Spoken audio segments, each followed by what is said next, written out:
The Grappling Hour is brought to you by Luda Gear, athletic support items created by grapplers for grapplers. Fire Grub Meal Prep done right.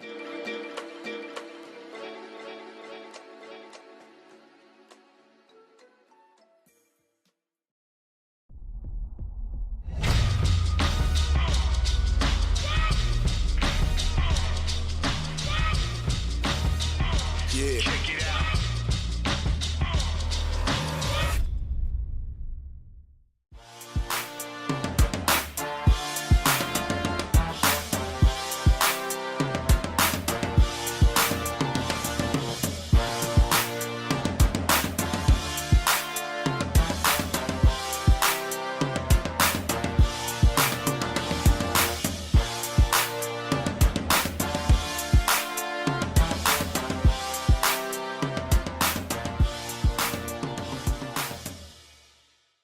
Hello, grappling fans. It has been a wonderful end of the year. I hope you guys have been spending your Christmas or your holiday or whatever the hell you're celebrating. I don't really care.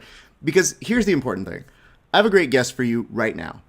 And normally we would close out the year and do some sort of like clip compilation, some sort of thing where we look back at old guests. But I wanted to bring you guys a special episode today on this Friday afternoon. It is 2:50 over here on the Best Coast time with a gentleman who's been in the news recently for a number of reasons, for winning fights, for going on Joe Rogan, for losing a fight that should be happening in LA. So we're going to try and get to the bottom of all these questions and much, much more. But first, ladies and gentlemen, we have to bring on the man himself. Ladies and gentlemen, please welcome our good friend, Rafael Lovato Jr. Rafael, how are you doing, sir?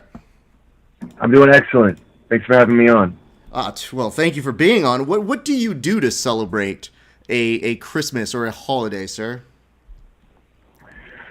Well, I mean, it's been this year has been quite a bit different than most.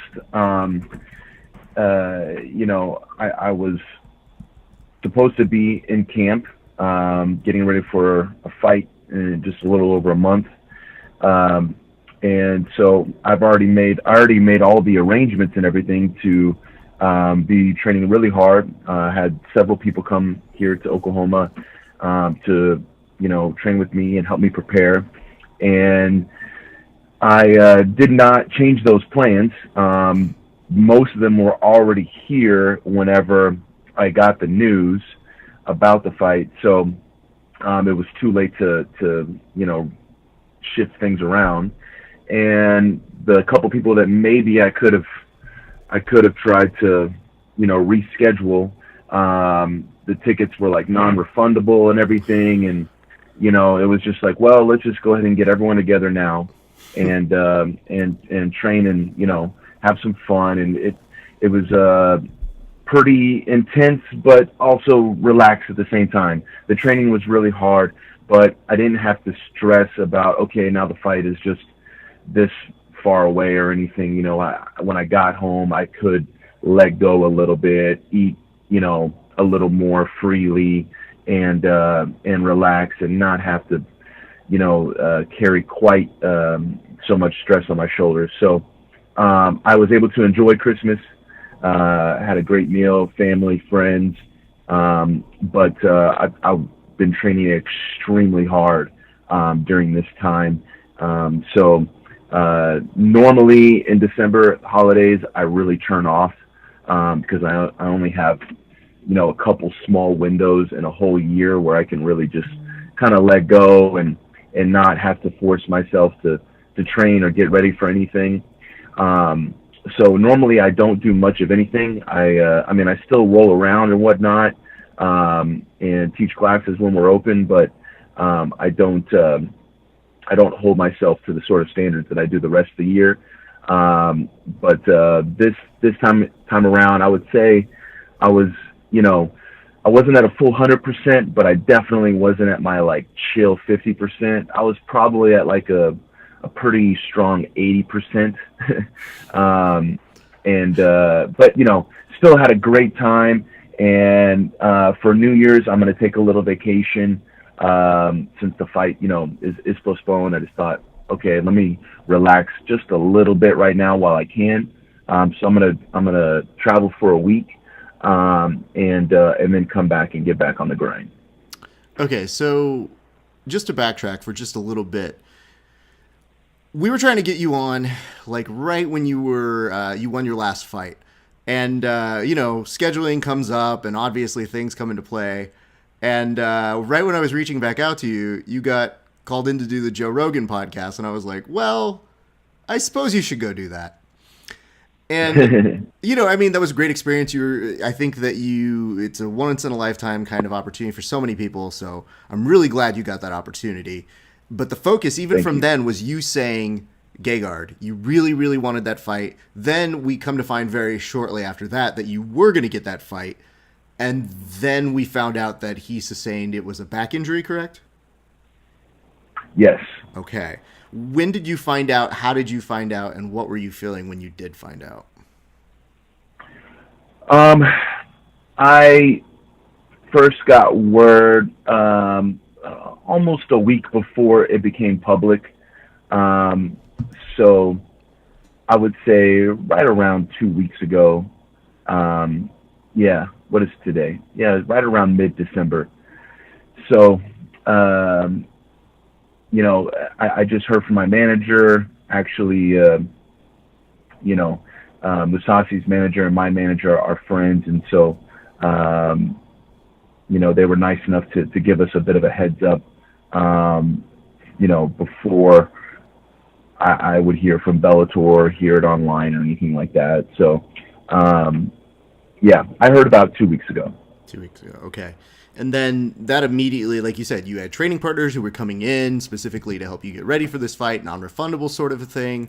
That's been a huge rage all this week. But in your specific case, it's awkward because that's the fight that you want. So that means that you will no longer be on the Bellator card in Los Angeles because you're going to wait for that fight, correct? Yes, that is correct. I've worked so hard to get to this point. For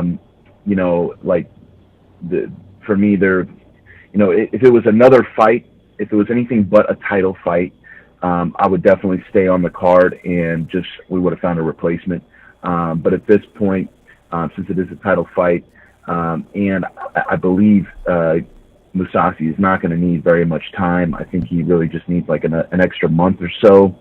I'm still waiting on getting some details on when we can reschedule this and everything, but it shouldn't be too long. I think his side is hoping for somewhere around the first half of March, which I would gladly agree to. So, basically I'm just waiting for the reschedule. So nothing was wasted, I had already invested a lot, put a lot into the camp. I just had so many amazing people with me. And so, yeah, sure. It was a bit of a letdown as far as like our momentum, I would say. But even then, it was all very positive. So, at first, like I said, it was just a little bit of a hit. It was just like, okay, what's going to happen? Everyone's here. We're all working for this goal. And so it shook us up a little bit, but, we all got over it. We all made the most of what we had. I had two of my best training partners from Curitiba, here from Curitiba, Brazil, from Evolução Thai. I had, Xande Ribeiro, everyone knows who he is. My main Muay Thai coach, Mauricio Veo, who's the head of Evolução Thai, with his brother Andre Dita. He was here, and then I had,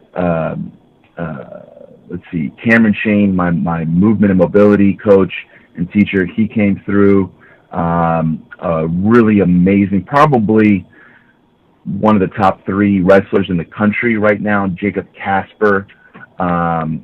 He is coaching this year now at Duke University. He's coaching their wrestling. An incredible wrestler. He's been working with Daniel Cormier.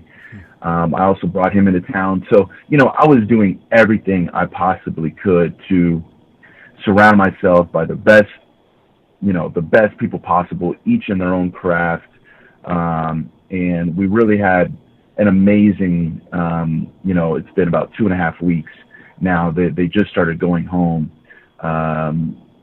this past week. Some of them on different days, but all in all, I had about 2.5 weeks with different visitors in town, and it was really an amazing time. And so, there was no wasted time. Like, even though the fight is getting postponed, the training was amazing. I learned so much, got much better. I'm already getting sharp. I'm already in great shape. It was an incredible time. So, I'm going to be that much better now whenever we do get into the full real camp. But like I said, I was on track. I'm still on track. I'm already in great shape. So everything's good. Now I'm just waiting for the new date. That's all. I'm curious, did they try to offer you another fight? Not really. No, not really. I mean, it was pretty understood right from the get-go that, especially if it would have been like, oh, Mousasi's out for 6 months or a year or something like that. He needs to have knee surgery and we don't know what, if it was something like that, I think getting a new opponent conversation would have came up a little more. But, from everyone's understanding, he doesn't need much time. It's just a minor back thing. And, we can reschedule this right away. So, I mean, I don't mean to make this about me, but, you were in my backyard, and when you come to my backyard, I always like seeing you fight. So I was like, oh, cool, I get to go, and I don't? All right, cool.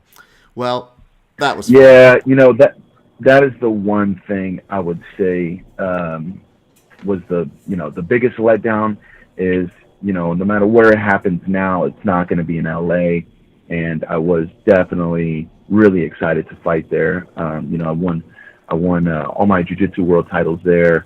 So, it had that feeling like, oh, now I get to fight for my first MMA world title there. It just seemed like it was, meant to be. And of course, I have so many friends, jiu-jitsu friends, the university, of the Hibero Jiu-Jitsu headquarters in San Diego. So there was going to be a lot of people there. And I already had several friends and students already purchase their plane tickets to be there in LA. So, at least it wasn't 6 days before like what's happening this weekend. But yeah, not fighting in LA, I'd say, is probably kind of the biggest letdown at this point. But hopefully, we'll get another great venue. Who knows? Maybe it could end up being New York or something like that. That will be, also super cool. We'll see what happens. Here's the thing from a fan perspective that I enjoyed, which is seeing them have so much faith in you in the sense that how much effort they were putting behind that card.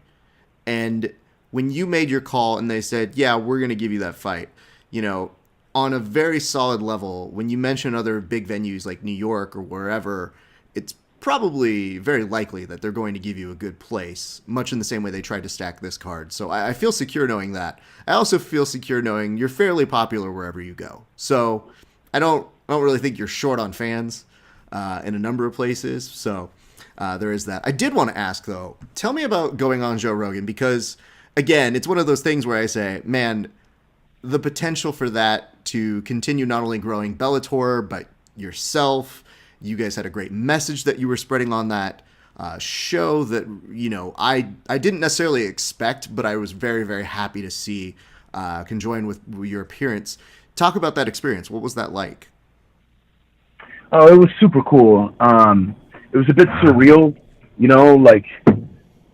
watching a show for so long and he's mentioned me a few times and people have been talking about it for a number of years, like, oh, when are you going to get on? When are you going to go on? You need to get on the show sometime.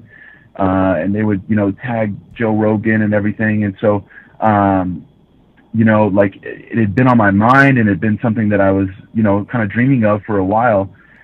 And it just seemed like it all happened so fast. I actually got invited right before the Salter fight. And I knew of that date and everything. And my good friend Justin Wren, he was already scheduled to be on at that time. And then he was like, "Hey man, Joe just hit me up and he said to bring Lovato this time, so man, I'm so pumped you're gonna get to be on with me and blah blah blah blah." And he was so excited, and I'm like, "Justin, calm down. I'm fighting in a few days. I need to win this. I need to win this fight first. You know what I mean? Like, Yeah. I'm not gonna go on the show after just losing." So, I didn't tell anyone about it, and I didn't get too excited for it right away because first things first, I had to scratch off another mission. Yeah. And so once I was the fight was over and I was victorious, like the next day, I'm hanging out with my guys there in Idaho, and it was just like Justin was there, and I was like, Big Pygmy, I'm gonna go on Joe Rogan with you, and we were super pumped, and that was just a couple of weeks away, a few weeks later, and so yeah, then I got super excited, and so then, like I said, it all happened so fast. Next thing you know, we were there and in his studio, which is amazing, by the way, like the little building that he has. There's so many cool things in there. And Joe's like, okay, he's counting us down, and all right, we're live. And so it was my first time to do anything like that where, there's 30,000 plus people all listening or watching right at that moment. Yep. And so that was a little different. I've done several podcasts and interviews and, film for documentaries and things like that before, but none of that is ever live. The only thing I've ever done live is actually fight. And, in a way that's almost a little easier than trying to formulate your thoughts on what you want to say. Sure. So, I got a bit nervous, but yeah, it was a great experience, and hopefully I'll get another opportunity and I can do even better, on just, my communication and how I want to say, or how I end up saying what I want to say. And, but it was an awesome experience. Very thankful. Shout out to Joe Rogan. Thank you for having me on, and look forward to do it again. Do you grade yourself on these sort of things? Because, this is my field, and I'm very much a tape and listen and go back and watch. Like, I do that the same way you watch footage of yourself, like when you're grappling or fighting. But are you that hypercritical? Well, because I thought your appearance was just fine. I'd say I am. Like, I'm like that in everything I do, just extremely competitive and always, want to do my best in everything, and of course never miss a great opportunity. And like I said, it all happened so fast. So when it was over, I was just, when it was over, I was kind of just trying to remember, obviously we watched it and everything shortly after, but I did have a feeling of like, I don't think I did good enough. I don't think I did that well. But, obviously the feedback has been great. And since then, I don't feel that way now. But right when it was over, it just, like I said, it all happened so fast. And, yeah, it was just a bit of a rush, and I couldn't really like say, yes, I'm happy with how I did. I was just kind of like, man, did I do okay? I just had questions to myself and to those that were with me, like, yeah, I was just a little nervous. I wasn't nervous until he said, all right, we're live. And then, I'm thinking he was going to kind of warm up with Pygmy first, because, Justin had been on several times. And he goes right to me, and he's like, first thing he says is, man, I wish you fought in the UFC, or I wish I could commentate your fights in the UFC. And so he put me right up on the stand right away, and it just like, oh, okay, here we are, we're on, and so I just had to get into my groove a little bit. To be fair, though, it was good. Yeah, he was pretty close on trying to poach you over to the UFC, from my ears. It was very quickly just being like, you like your contract? And you're like, I'm just fine at Bellator. And he's like, but come on, man, you want to come to the UFC? And I'm like, yo, don't let him lose his job, Joe. Jesus. I know. I didn't know how to respond at first. Like, you responded just fine. I just knew from my perspective, I was like, I think you're okay. Let the man fight for his title that he's worked very hard for. the reason why it was so interesting to me, and part of the reason why I wanted to bring it up is, of course, yes, you'll always have that. Any kind of person who always wants to aspire to be better should be doing that sort of a thing. The one thing that I thought that was pure you, that I did want to get a little bit more of you to talk about, was you talking about your belief on training in the gi, and that is real jiu-jitsu to you. And I felt like anybody who knows you knows that was you coming across on the podcast as your most authentic self. Did you get feedback from people on that particular thing that you were talking about in terms of how you feel that gi, or, jiu-jitsu at its pure essence is training in the gi? Not really, not too much. I'd say maybe there was a couple comments on whatever picture I posted, on that day at Joe Rogan's. A couple people just saying, "Oh, I love how you talked about the gi."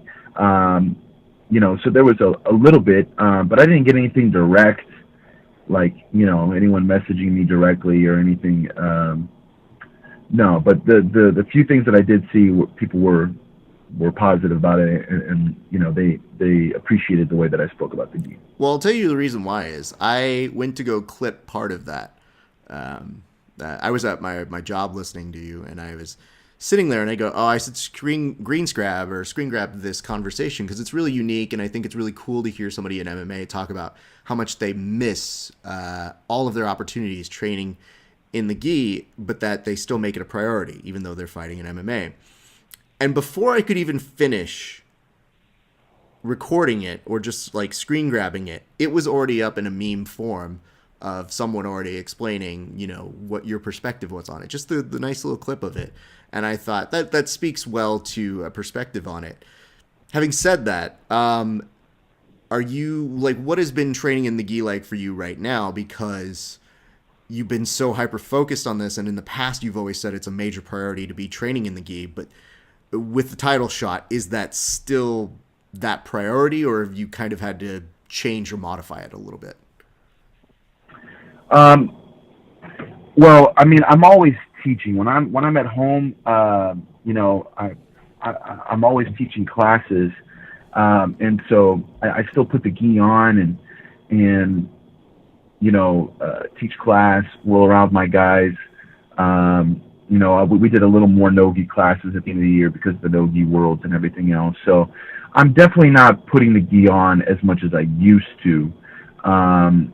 But I would say at least 2 to 3 times a week, I have my gi on, I do class, and I get some sort of, rolls in with the gi. For me now, I'm not doing competitive gi training for any sort of competition, to prepare for any sort of event. Nothing like that, which is what the majority of my jiu-jitsu training always was. The gi was what I put all my effort into for competition. And it was also, of course, what I loved to do, what brought me happiness and was fun. But at the same time, it was a little more like sort of high intensity as well, because the majority of the events I competed in were in the gi. Now it's shifted. Now when I put the gi on, it's all about that sort of meditation, that fun, that balance. I'm still developing technique. I'm still very engaged with the gi game, and how I like to do things, how I like to, demonstrate and communicate all my techniques, thoughts, concepts, everything. I still do a lot of seminars, and most of the time when I do seminars, I'm teaching in the gi. So the gi is still very much a big piece of my life, and the lessons that I've learned in MMA, I'm also applying to the gi. So, overall, I feel that my jiu-jitsu is always getting better, even though, the gi is not my focus. I'm a better jiu-jitsu practitioner. I have a better understanding of many, many things that I wouldn't have ever really, tapped into or experienced if it wasn't for, getting in the cage. So I like now I would say I just, enjoy my time in the gi even more. Not that I didn't enjoy it before, but it also was, all my goals and everything were revolving around the gi. Now the gi, like I said, is really kind of meditation for me. Most of the time when I'm training now, I'm not, when I'm in the gi, I'm not thinking about my own training. You know what I mean? I'm thinking about helping others, and rolling, for them, instead of for me preparing for something in the gi, So I roll a lot with my smaller guys now in the gi that maybe I wouldn't have always rolled with when it was another time. Because now I'm just helping them and I'm just flowing and I'm moving. I roll a lot with my dad, and just all my students, and so it's just fun. It's my way of balancing out the brutality and the impact and the stress of a fight is in the gi. But when you help your students get ready for no-gi worlds and whatnot, is there still a part of you that's kind of like, oh man, yeah, I kind of wish I was doing that too. I wish there was a way I could do it all. Yeah, for sure. The competitiveness inside of me wants to do it all, and I've definitely attempted it. I've been doing a lot. A lot of times people really don't notice quite as much because I'm not at all the tournaments, but these last few years, pretty heavily, 16, 17, 18, I've been in and out of the gi, no gi, and MMA, arenas, very actively. This year was the first year, actually, I just thought of this the other day. This year was the first year in nearly my whole life, since I really became serious about jiu-jitsu. This is the first year of my life since I was 13, 14 years old that I didn't do a gi competition, that I didn't do at least one, event where I suited up in the gi. So that was a little different, but I'm just putting so much emphasis on my wrestling and MMA. Well, hold on. How does one come to that conclusion, though? What were you doing to prompt that thinking? I was just reminiscing on the year, and I missed the Master Worlds because my fight with Salter was in September, a month later. So I was originally going to do the Masters Worlds this year again, because I thought I would fight closer to October, November. But then the September fight came up, and so because we missed, he had to pull out of the April one.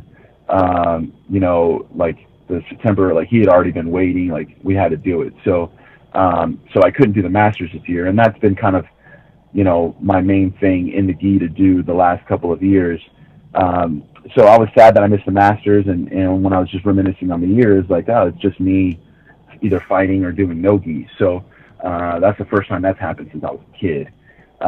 But otherwise, besides for that, I've been going in and out of all three, pretty actively. And this year, I had a couple big no-gi super fights.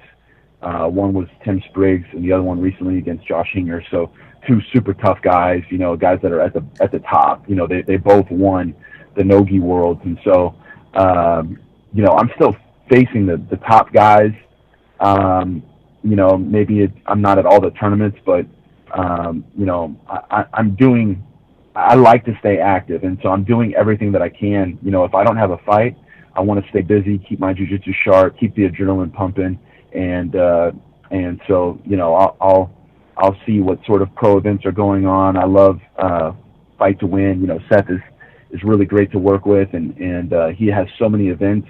So anytime I have some downtime, it's really easy for me to message him and say, look, I'm not fighting for a little bit. What's on the schedule? And he can work with me on getting me on one of the cards and getting me a good match. So I really enjoy doing that and just keep developing, keep evolving. But it's definitely easier for me to jump into no gi competition than gi competition, just because I'm not training gi with that mindset right now. But I would have done the Masters. That I think is a little easier because it's all in one day, and the match time limits are like 6 minutes, and so that's more what I'm used to right now, like 5-minute rounds, like MMA. And of course, all my guys, I have tons of competitors that go to that one. So I would have done that one, but it didn't work out. I'm pretty sure the people who are in your category were just fine with you not showing up. I don't know that I want to speak for them, but I'm pretty sure the year before when you decided to show up at the last minute, and I was like, why are you coming here to rob these people of it was actually the year before that, yes. 16. So yes. 16 and 17, I double goaled both years, and my original goal was to triple double, like in basketball, 3 years in a row, double. But it's all good. That'll be there, for the rest of my life. And, whenever I'm done with MMA, I'm going to do Masters Worlds until I'm in a wheelchair. So people will still see me compete in the gi, for many years to come. Well, I was still happy that you did get a great match with Hinger, and you got this great match with Tim Spriggs. And obviously, you were named as one of the recipients of, I believe it was the No-Gi Black Belt Submission Artist of the Year from Seth's side over at Fight to Win. So those are great accolades, that show that your heart is always still at the community. You're never too far away. As a spectator, though, we get to the end of the year. Were there matches that, as you were watching this year, that you were really like, wow, that was a great match, or wow, I really, really like that? Because I know you're still plugged in enough to be watching. Oh, yeah. Man, definitely, this was a great year for jiu-jitsu. Every year it just keeps getting better and better. I think now there's so many pro events, and there's, just this wave of talent always coming up. I was at the Worlds this year, coaching and enjoying it as a spectator. And there were many, many great matches there. That I really enjoyed. And then I watched the No-Gi Worlds on Flow Grappling. I was pretty plugged into that as well, and lots of great matches there. Jiu-jitsu is still, my primary love. I love what I'm doing right now, but I'm going to be doing jiu-jitsu for the rest of my life. Like, I can't not get on the mats. And so, I'm still very much in tune. I'm watching everybody. I'm trying to keep up and learn and keep my own jiu-jitsu, developing and progressing. But, it's hard for me just to say one match. I enjoyed so many. I thought Hinger's performance at the No-Gi Worlds was really awesome. Getting the finish. He's one of the guys I saw, winning the finals with the submission. I don't know how many finals were won by submission, at least on the men's side. But he got that beautiful, sort of guillotine switch to a north-south. So I was happy for him. We just had a really tough match, and he's a good guy, so I was happy to see that for him. I was also happy for Spriggs as well. I'm bringing up the guys that I fought, but because, Spriggs has been in the game, fighting really well, always there on the podium. And this was his first world title. And, I don't know him, but, I know what that feeling is. I know how hard you work, how much sacrifice takes to get there. And when you see someone get there first, that it wasn't easy. It didn't happen the first year he got his black belt. You know what I mean? When you have to put in a few years to finally get that first one, when I see something like that, it definitely, I'm happy for that person. I can feel what they feel. And probably my favorite moment of the year, though, was Buchecha giving Lowe the absolute title. That was so beautiful. When I was there at the Worlds, I just, like I was kind of talking with Sean Gino. It's like, man, is he going to do it? Is he going to do it? And when he did it, it was just like, man, I just had this like goosebumps, of just like inspiration and emotion for them, for Low, once again, someone that's been there, absolute, like always in the top, but never got that absolute world title. Had so many tough, close fights with Buchecha, and obviously they're great friends, but they're from different teams. And for Buchecha to be so humble and such a great person to pass it, to Low after he just got hurt, I just thought that was one of the most beautiful things I've ever seen in jiu-jitsu ever. And so that, it's not a match, but as far as a moment, to me, that was, really, really special. I mean, on our title sequence, I know you can't see it, but on our title sequence to the show, I have a photo that I think I myself or my sister took of that moment, because it's so iconic. It's such you remember seeing it, you remember the way you feel, and I know how I feel as a spectator, but I don't have the same perspective as, say, you as an athlete who's been there, who knows how close it is and the real true struggle it is to get to there. So I very much enjoy seeing everybody's response to that particular moment. And I think it's funny, people have forgotten almost, just because it feels like this year's been going on forever, but they forget that happened this year. Like that happened in May. Yeah. I think it's one of the moments like Flow, the Flow Awards. Mm-hmm. They had that as one of the biggest moments of the year, and for me, that's without a doubt. Mm-hmm. You never see anything like that before, and those two guys, especially, like everything surrounding it. For me, that's definitely the, not just the biggest moment of the year, but one of the most special things I've ever seen in jiu-jitsu, especially in competition, in my whole life. I mean, I'll tell you this much. I definitely remember going back to verbal tap and telling Kevin, yeah, I don't think I could do that for you. No, I don't think I could. I mean, I'd tell you I'd do it, but I probably still wouldn't. So there's that. You also got a little bit of, you talked about the fact that you were able to do a super fight recently with Hinger. That was great. But you also got the opportunity to be on the other side, which is doing more commentary work. You did that at the Invitational. What did that feel like? Oh, it was cool. I had done some commentating for like Budo videos back in the day, and I think I did some for Flow as well. Like when I was at the Pan Ams or the Worlds, some of those years, when I was at all the tournaments, like now I'm not at the tournaments as much as I used to be.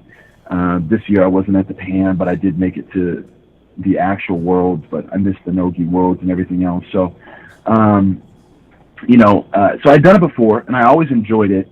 And getting an opportunity to do it again was really cool. I got to see some of the talent, some talent that I hadn't really, heard of or seen compete before. Some of it was local talent. Yes. But there was also many guys from out of state down there competing as well, and just some up and comers that I hadn't seen compete yet. And man, I tell you what, there was some really, really awesome jiu-jitsu being displayed, especially from a few teenagers. One of which was only 15 years old, and he made it to the finals against an 18-year-old in the 135-pound tournament. And man, those kids were really, really, really awesome. Especially the 15-year-old. I mean, being 15, I believe he beat at least one black belt that day, and maybe a brown belt as well, en route to the finals. And he was just very scrappy. Like, it competed like an adult, like very well-rounded, confident. Knew what he had to do, played strategy, but also just had the fight. He had the fight in him.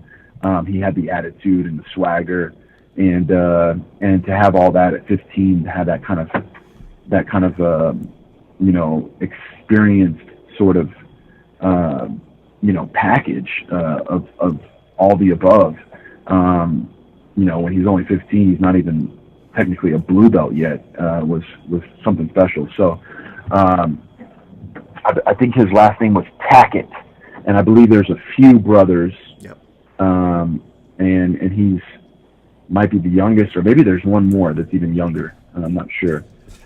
Well, it was a lot of fun, and I want to be involved with jiu-jitsu and mixed martial arts forever, teaching, coaching, competing in whatever I can, as far as jiu-jitsu goes. I'll be in the masters divisions forever, but commentating is something that I really enjoy, and I'm definitely going to keep those doors open later on in life, and hopefully be able to do more of that in the future.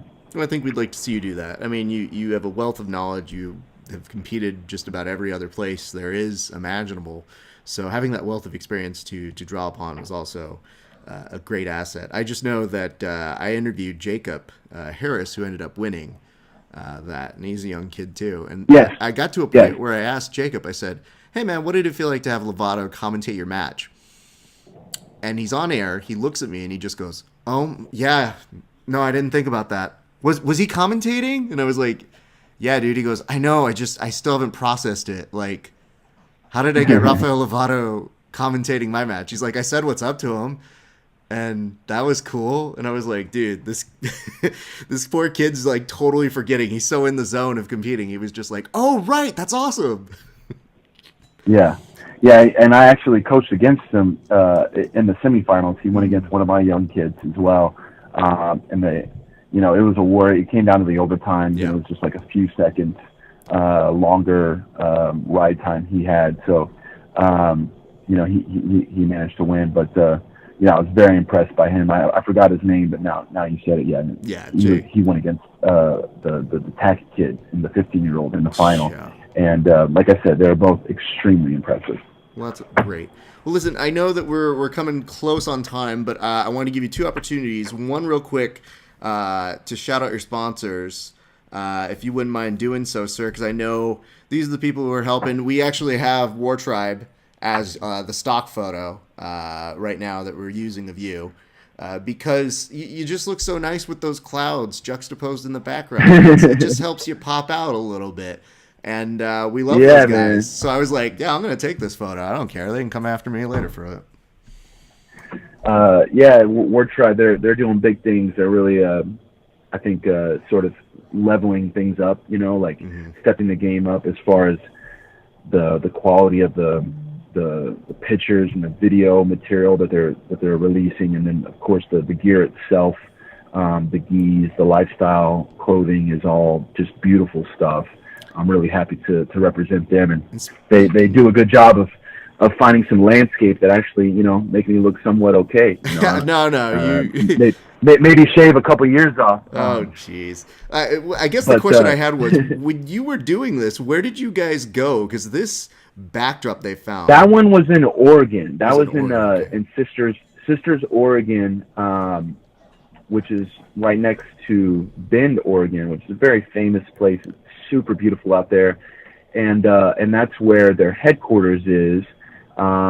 They've actually outgrown their headquarters and will be getting a new facility, I believe, but it'll probably still be based in that area. That's where Randy lives, is out there. So, Oregon is a beautiful place. I have a lot of students there. I have a few affiliate academies there, black belts there, and so I love visiting Oregon. But that was in Oregon, and we did another one. We did this really sick video at the Salt Flats in Utah, right next to Nevada. Yeah. On the border of Utah and Nevada, and that was super surreal as well. Like just the way that they captured. If you go to their War Tribe Instagram, you can see. I mean, I'm sure we can put this over it. There's something funny about me watching this and saying, Lovato, do you go to random beaches and locales that are deserted and firemen's carry dudes over quite. And then I know the answer to that, so I feel like no, he would do that. It's just it's so great because when you talk about the production value of what they were doing, I just saw that commercial and I just said I don't really see anything like that for jiu-jitsu, and I think it's pretty dope that of course you're doing it, but that it's kind of for everybody, Right, 100%. So yeah, shout out to War Tribe. Really appreciate all their support, everything they're doing for the sport, for the art. And I also want to mention On It, who I was just, down there in Austin commentating at the On It Invitational. Another,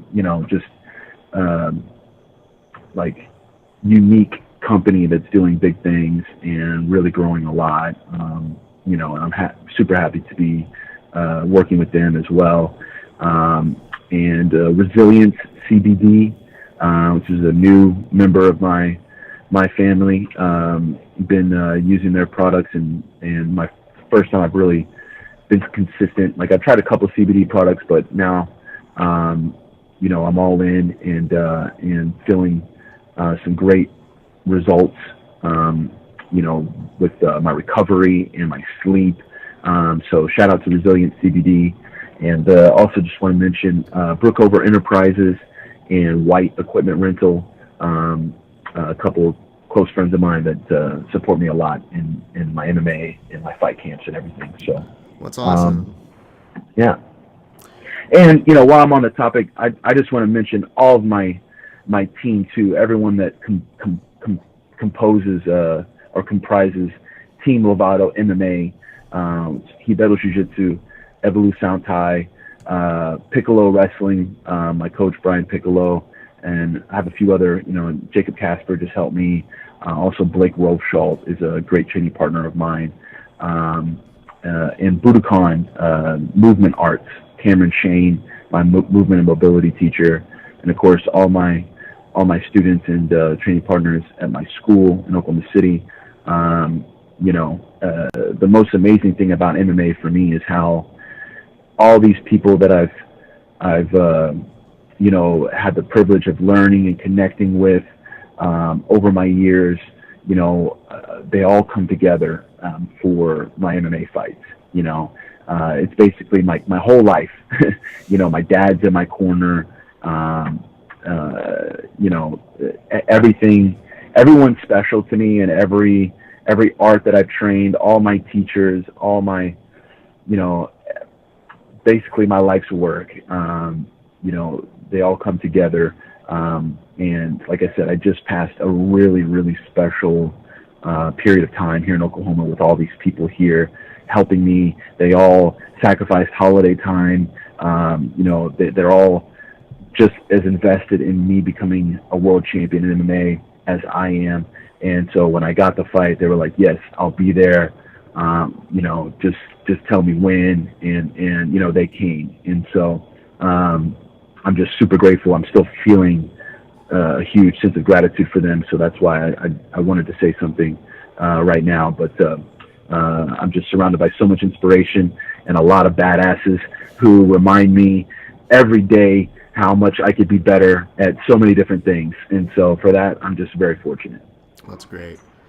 The last question I kind of wanted to leave you with was, and you brought it up with talking about Hinger and with Spriggs, but I really wanted to get your perspective on this, on what it felt like this year in particular to see 5 Americans win at No-Gi Worlds, because when we talk about Americans making more and more growth in the sport, you have to be at the top of that list.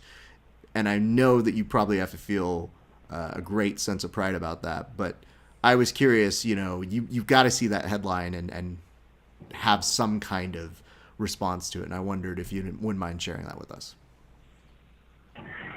Oh, yeah. I mean, now, in the gi, we're still climbing. No-gi, we've been doing pretty well for quite some time. Ever since the first ADCCs, there have been American champions. Ever since the first No-Gi Worlds, there have been American champions in the black belt. But in the gi, obviously this was another very special year as well, with Mikey getting a second title in a row, becoming the first non-Brazilian to win 2 titles, which was basically what I was putting my whole life into, and why I stayed in jiu-jitsu as long as I did, because I kept going for that second world title and fell short. I medaled 8 years in a row, but I never got that second title. And so that was incredible to see. And on the same day, I think that was also the first time where there was multiple American champions, with Jamil winning as well. So, definitely nowadays, like, I think, jiu-jitsu is so much more worldwide. I mean, than the Europeans did especially well this year. Trans has kind of been representing for Europe for quite some time, but then we had some new European blood who've been doing well. Wardzinski and I might be saying his name wrong, but Langaker, who made it to the finals at middleweight. So, for me, it's just so beautiful. Like, I feel so grateful to have came into jiu-jitsu the time that I did, see it almost in its roots in Brazil, as far as the sport goes. Not the roots of jiu-jitsu necessarily, but definitely the roots of the sport. The very first Worlds that I went to was 1999, and the very first Worlds ever was in '96. And so I was just a few years away from the very first World Championship that there ever was, and I got to see it, experience it, and understand where jiu-jitsu came from, and what it meant, and what it was at that time, when it really wasn't about sport. It was becoming a sport, but it wasn't about sport then. There was no internet, there was no social media, you weren't getting famous, you weren't winning money or even really making money. The seminar opportunities weren't there. None of that was a part of it. It was just pure pride and love of jiu-jitsu and representing for your team and your family. That's what those guys fought for. And that's what really made some of the legendary champions of that time, and was just so special, of how pure it was. And so super grateful that I got to be a part of that and see that, and may have been, the youngest or the first American teenager to ever do that, or I was definitely amongst the first. And then, watch it transition to the U.S., and then, during that transition, everything changed to what it is today. Now, the professional, the level of professional events there are, the way you can make money, the way guys can make a name for themselves, and have so many opportunities, is just amazing to see now. And of course, the way it's grown here in the U.S. Now, so many top competitors are from here, and basically, probably 80 to 90% of all the top competitors that there are based here. And so it's really beautiful, and I'm definitely excited to continue watching. I just saw these teenagers in Austin. You know what I mean? Like the new wave of teenagers coming up in jiu-jitsu here in the U.S. nowadays. It's going to be really something special to see. Jiu-jitsu is like the way that it's so universal. I mean, it's so special. Like, just myself being able to go anywhere in the world almost, and be able to make friends and have someone show me their country, their culture. We're talking about it kind of in the U.S., but I'm experiencing it all across the world. I go so many places without even the intention of teaching or doing some sort of jiu-jitsu thing, and then I run into someone that does jiu-jitsu, and I make a new friend, and they want to show me around. You know what I mean? So that sort of stuff is like just surreal, and just a beautiful reminder for me that I chose the right path, and just once again, super grateful to have this martial arts life and have everything that jiu-jitsu is provided for me. Well, that's great. And speaking of super grateful of your time, thank you so much for coming on, man. I really, really appreciate it. I know the whole community cannot wait for you to get your title shot, which you very much deserve, and I do hope it happens in March. And I'm still slightly terrified that you might show up a week later at Pans. I'm just saying, these things always make me stay up at night. But I cannot tell you how much we are happy for you, and I know it's a minor setback, but you know as good as anybody else in terms of, if that patience is there, great things still end up happening. We had to wait a little bit extra for that John Salter fight, and you had an amazing John Salter fight. So it's not a problem for us as fans to wait a little bit longer to see great things for you, sir. Yeah, thank you so much. It's not a setback whatsoever. Like I said, I'm going to be that much better, and I have that much more time to spend with all these amazing people that I surround myself with. So it's going to happen, and along that line, I felt so much love and support when the news came out about the title fight from the jiu-jitsu community, all my fans and supporters, from you guys, the whole world of jiu-jitsu out there getting behind me and believing in me. And so for that, I just want to say thank you. I can't describe what that means to me. And, it's still going to happen, guys. As soon as I know, you all will know. And just stay tuned and, let's make history in 2019.